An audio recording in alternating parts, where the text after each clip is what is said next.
E aí, gente, somos o canal Madrugada Literária. Estamos aqui com vocês novamente para falar de mais um autor da segunda fase do modernismo, Jorge Amado. E se você quer saber um pouquinho mais, então venha com a gente, aproveita e já Comenta, curta e compartilha. Então bora lá!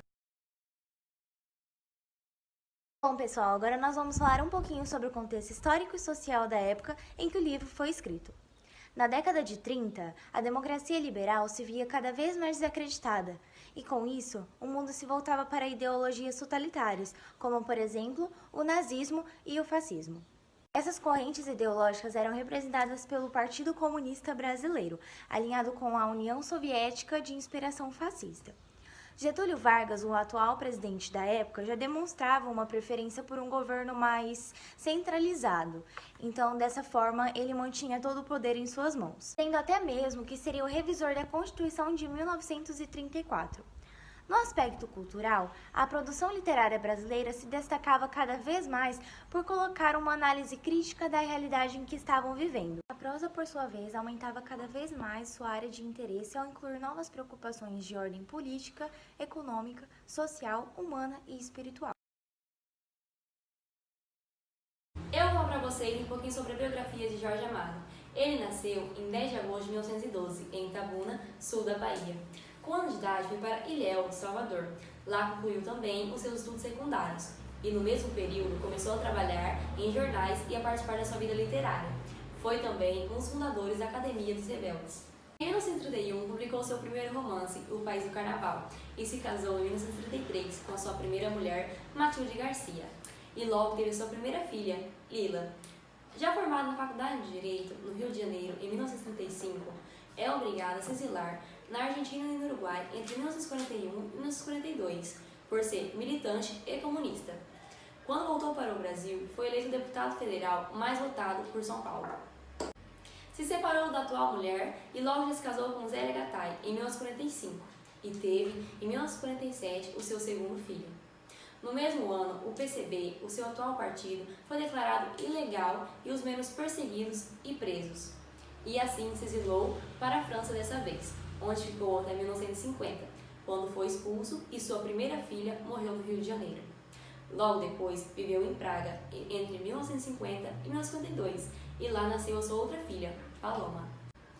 Com a sua volta ao Brasil em 1955, se afastou da militância política, não deixando o Partido Comunista. As suas obras tiveram grande influência e adaptações para o cinema, teatro e televisão. Os seus livros foram traduzidos para mais de 49 idiomas, existindo também exemplares em braille e em formato audiolivro. Jorge Amado morreu em 6 de agosto de 2001 e foi cremado como a sua vontade no dia que ele completaria 89 anos. Antes da sua morte, ele tinha sido eleito para uma das cadeiras da Academia Brasileira de Letras e recebeu prêmios como Stalin da Paz, em 1951, e Ministério da Cultura, em 1987, entre muitos outros. Aproximadamente 50 meninos entre 9 e 16 anos dormiam num armazém abandonado no velho cais do Porto. Tinham como líder Pedro Bala, rapaz loiro de 15 anos e com uma cicatriz no rosto. Generoso e valente, vagabundava pelas ruas de Salvador há 10 anos, conhecendo cada palmo da cidade.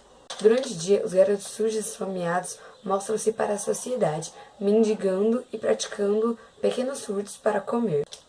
Além disso, os capitães da areia praticavam roubos maiores, o que os tornou temidos, conhecidos e procurados então como adultos pela polícia. Um dia, Salvador foi assolada pelo vírus varíola.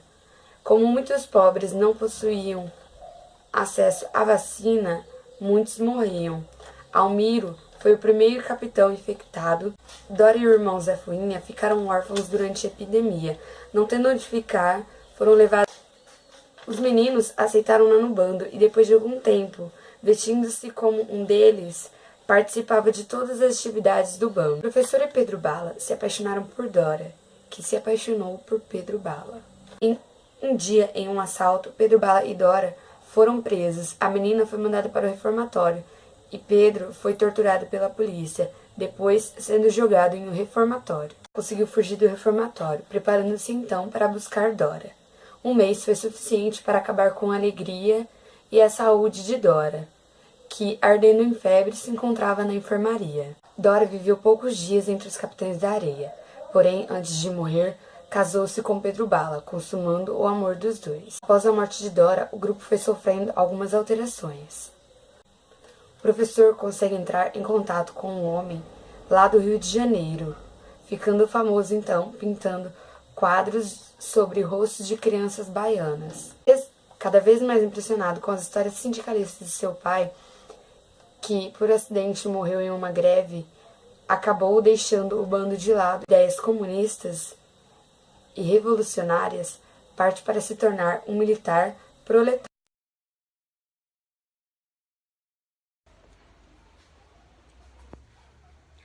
Oi, gente, somos o canal Madrigal... Oi, gente, somos o canal Madrigal Literária. Estamos aqui com... Ah, é você que fala, né? Tava prontinho.